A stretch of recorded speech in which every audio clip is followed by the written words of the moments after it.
Hello friends, welcome back to my channel. मैं हूं आपकी फ्रेंड वर्षा। फ्रेंड्स, आज की इस वीडियो में हम बात करेंगे 20 डे सीरीज़ के रिवीजन की। फ्रेंड्स, 20 डे सीरीज़ आपके एंट्रेंस एग्ज़ाम के लिए बहुत ही इंपॉर्टेंट है, तो हमने सोचा कि एक बार इसका हम रिवीजन भी ज़रूर करेंगे, जिससे कि आपने अब तक जितनी भी चीज़ें पढ़ी हैं वो सारी आपको रिवाइज हो जाएँ। तो स्टार्ट करते हैं वीडियो को। वीडियो पसंद आए तो वीडियो को लाइक कीजिए, फ्रेंड्स के शेयर कीजिए, और किसी भी तरह की कोई भी क्वेरी हो तो प्लीज़ ज़रूर बताइएगा। तो स्टार्ट करते हैं वीडियो को। का हमारा जो टॉपिक है वो है राष्ट्रपति। राष्ट्रपति से रिलेटेड जो आपके एग्जाम में इंपॉर्टेंट इन्फॉर्मेशंस हैं, जो जिनसे क्वेश्चंस मोस्टली बनते हैं, उनके बारे में डिस्कस करेंगे। तो चलिए फ्रेंड्स, वीडियो को स्टार्ट करते हैं। फर्स्ट है, भारतीय संघ की कार्यपालिका शक्ति राष्ट्रपति में निहित होती है। यानी कि फ्रेंड्स, जो भारतीय संघ की कार्यपालिका शक्ति होती है वो किसके अंदर होती है? राष्ट्रपति में निहित होती है। इस तरह का क्वेश्चन बहुत आता है, तो ऑप्शंस में आपको गिवन होगा कि भारतीय संघ की जो कार्यपालिका शक्ति है वो किसमें निहित है? राष्ट्रपति, उपराष्ट्रपति, प्रधानमंत्री या फिर मुख्यमंत्री। तो आपको बताना है वो राष्ट्रपति में। तो ये जो मैंने आपको पॉइंट्स बताए हैं वो टू दी पॉइंट इसी तरह से आपके ऑप्शंस में पूछा जाता है, तो आप ऐसे याद कर सकते हैं। नेक्स्ट है, वह देश का संवैधानिक प्रधान होता है। ठीक है, यानी कि इसमें एक क्वेश्चन ये भी बनता है कि जो भारत का जो पहला नागरिक होता है वो कौन होता है? तो वो होता है हमारा राष्ट्रपति। इस तरह से भी क्वेश्चन आता है। तो संवैधानिक प्रधान कौन होगा? राष्ट्रपति। नेक्स्ट है, भारत में संसदीय व्यवस्था को अपनाया गया है। ये सबको पता है कि संसदीय व्यवस्था है, उसके अकॉर्डिंग सब लोग निर्वाचित होते हैं। नेक्स्ट है, राष्ट्रपति नाम मात्र को ही कार्यपालिका प्रधान होता है। यानी कि बस राष्ट्रपति जो है वो नाम मात्र का ही होता है, बाकी के सारे कार्य कौन करता है? प्रधानमंत्री और उसके मंत्री परिषद में वास्तविक कार्यपालिका शक्तियां नहीं होती। यानी कि जो भी कार्य होंगे वो प्रधानमंत्री और सिर्फ मंत्री परिषद ही करेंगे, बाकी के कार्य कौन करेंगे? वो होंगे हमारे प्रधानमंत्री और उनके मंत्री परिषद में वास्तविक कार्यपालिका शक्तियां उनमें निहित है। यानी कि राष्ट्रपति जो होगा सिर्फ नाम मात्र का कार्यपालिका प्रधान होगा, जबकि जो कार्य होंगे वो प्रधानमंत्री और उसके मंत्री परिषद को ही करने होंगे। नेक्स्ट है, भारत का राष्ट्रपति अप्रत्यक्ष रूप से एक निर्वाचक मंडल द्वारा निर्वाचित किया जाता है। यानी कि जो भारत का राष्ट्रपति होता है वो अप्रत्यक्ष रूप से एक निर्वाचक द्वारा होता है। यानी कि हम डायरेक्ट उसको अपॉइंट नहीं कर सकते हैं, उनके लिए वोट नहीं कर सकते, वो अप्रत्यक्ष रूप से हम उनको चुनते हैं। ठीक है, नेक्स्ट है, इससे संसद के दोनों सदनों के निर्वाचित सदस्य राज्य विधानसभाओं तथा संघ शासित क्षेत्रों तथा विधानसभाओं के सदस्य निर्वाचित सदस्य भाग लेते हैं। यानी कि जो संसद के दोनों सदन होते हैं, लोकसभा और राज्यसभा, उसके जो निर्वाचित सदस्य होते हैं, राज्य विधानसभाओं के जो सदस्य होते हैं, या फिर जो हमारे संघ शासित प्रदेश है वहाँ जो सदस्य होते हैं वो इसमें भाग लेते हैं उनको अपॉइंट करने के लिए। नेक्स्ट है, राष्ट्रपति के निर्वाचक मंडल में सदस्य संसद के मनोनीत सदस्य, राज्य विधानसभाओं के मनोनीत सदस्य तथा राज्य विधानसभाओं के सदस्य शामिल नहीं किए जाते। ये नोट कर लीजिए, जो भी मनोनीत सदस्य होते हैं संसद के, विधानसभाओं के या फिर राज्य विधानसभाओं के, उन लोगों को इसमें शामिल नहीं किया जाता है। जो हमारे राज्य विधानसभाओं, संसाधित प्रदेशों और विधानसभाओं के निर्वाचित सदस्य होते हैं, सिर्फ वही लोग शामिल किए जाते हैं जब राष्ट्रपति का चुनाव होता है। नेक्स्ट है, राष्ट्रपति के चुनाव के लिए आनुपातिक प्रतिनिधित्व की एकल संक्रमणीय प्रणाली को अपनाया गया। यानी कि आनुपातिक तौर पे ये देखा जाता है कि कितने परसेंट वोट पड़े हैं, उसके हिसाब से राष्ट्रपति का चुनाव किया जाता है। नेक्स्ट है, राष्ट्रपति के चुनाव से संबंधित विवादों की छानबीन तथा निर्णय सर्वोच्च न्यायालय द्वारा किया जाता है। यानी कि किसी भी तरह का ऐसा लगता है कि राष्ट्रपति इस विवाद में है, संलग्न है, या फिर राष्ट्रपति ने ये गलत काम किया है, या फिर ये इस वाले केस में इन्वॉल्व है, तो इस तरह की कोई भी छानबीन होती है तो वो सर्वोच्च न्यायालय करता है। ठीक है, यानी कि किसी भी तरह का अगर कोई डाउट है राष्ट्रपति के ऊपर तो वो सर्वोच्च न्यायालय द्वारा ही किया जाएगा, इसमें हाई कोर्ट का कोई भी रोल नहीं होगा।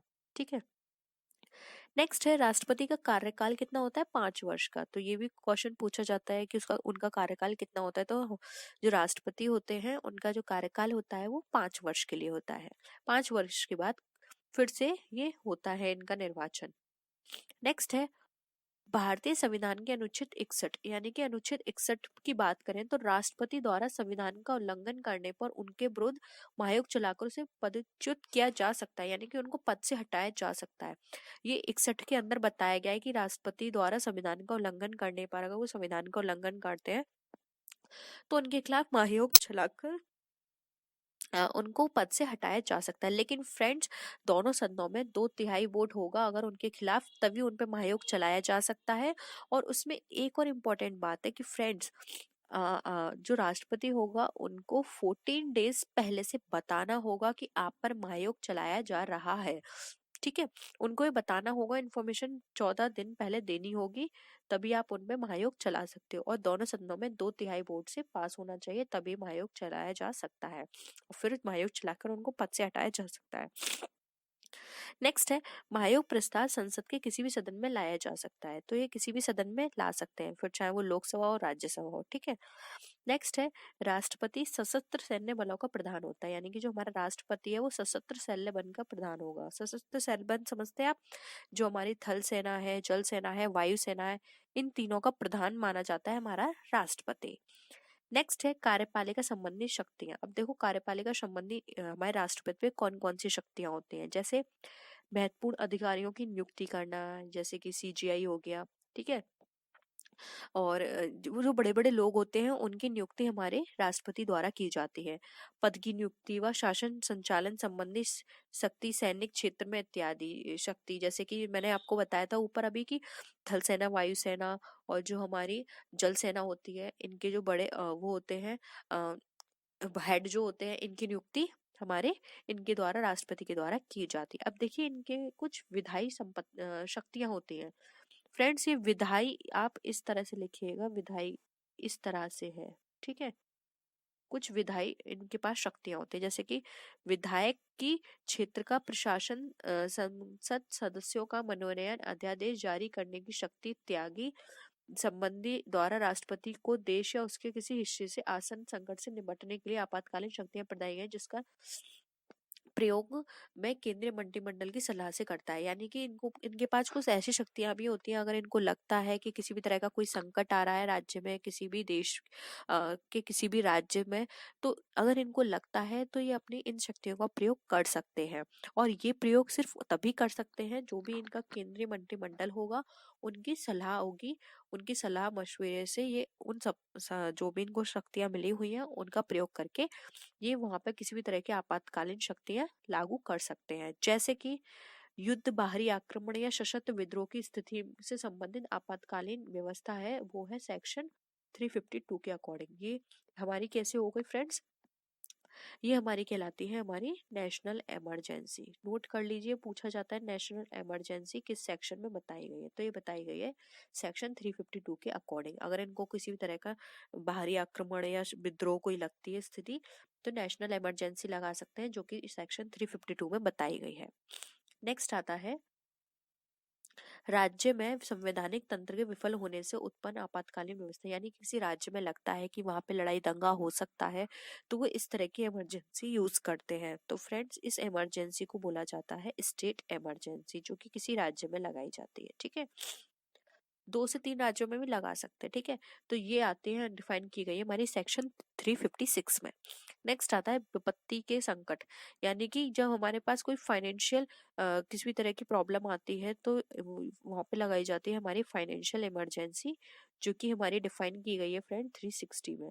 तो फाइनेंशियल इमरजेंसी कहाँ आ गई, सेक्शन 360 में। तो आप ये नोट करिएगा, देखिए 352, 356 एंड 360, ये तीनों के बारे में पूछा जाता है। क्वेश्चन घुमा के आ सकता है कि स्टेट इमरजेंसी किस सेक्शन में बताई गई है, या फिर इस तरह से भी आ सकता है कि फाइनेंशियल इमरजेंसी का सेक्शन बताइए। ठीक है, या फिर इस तरह से भी आ सकता है कि जो इमरजेंसी लगाई जाती है वो किसके द्वारा लगाई जाती है। तो आपको पता होना चाहिए, इमरजेंसी जो लगाई जाती है वो हमारे प्रेसिडेंट द्वारा लगाई जाती है। ठीक है, और इसका कम से कम टाइम कितना होता है, 2 महीने। और ये जो फर्स्ट टाइम फाइनेंशियल वो सॉरी फर्स्ट टाइम जो इमरजेंसी लगाई गई थी, वो लगाई गई थी हमारे पंजाब में, सबसे पहले पंजाब में लगाई गई थी इमरजेंसी, और ये सबसे लंबे टाइम तक पंजाब में इमरजेंसी लगी थी। तो यहाँ से 2 क्वेश्चन बनते हैं, सबसे पहले इमरजेंसी प्रेसिडेंट द्वारा कहाँ लगाई गई थी, तो वो थी सबसे पहले पंजाब में। और ये क्वेश्चन भी बन सकता है कि सबसे ज्यादा टाइम तक इमरजेंसी जो लगी थी वो किस राज्य में लगी थी, तो वो लगी थी पंजाब में। ठीक है, तो आई होप आपको ये सारी चीजें क्लियर होंगी। मैंने यहाँ पे आपको आपके एग्जाम से रिलेटेड जो भी इंपॉर्टेंट पॉइंट है वो सारे यहाँ डिस्कस कर दिए, प्रेसिडेंट से रिलेटेड, इमरजेंसी से रिलेटेड। इस तरह के क्वेश्चंस आपके एग्जाम में बहुत आते हैं, और मैं आप आपको डेफिनेटली बोल रही हूँ, और ये सारी चीज़ें आप अपने नोटबुक में नोट करके रखिए। ये आगे आपको बहुत हेल्प करेंगी, और आपके एग्जाम में इस बार भी हो सकता है इससे क्वेश्चंस बन जाएं, तो आपको ये सारी चीज़ें वैसे भी पता होनी चाहिए। तो आई होप आपको ये वीडियो पसंद आया होगा। वीडियो पसंद आया तो वीडियो को लाइक कीजिए, अपने फ्रेंड्स के साथ शेयर कीजिए, और किसी भी तरह की कोई भी क्वेरी हो तो आप नीचे कमेंट सेक्शन में लिख सकते हैं फ्रेंड्स। और कोई सजेशन देना चाहते हैं तो आप इसे भी नीचे कमेंट सेक्शन में लिख सकते हैं। तो फ्रेंड्स, हम नेक्स्ट वीडियो में आपसे फिर मिलते हैं और भी अच्छी वीडियोस के साथ। तब तक के लिए बाय बाय।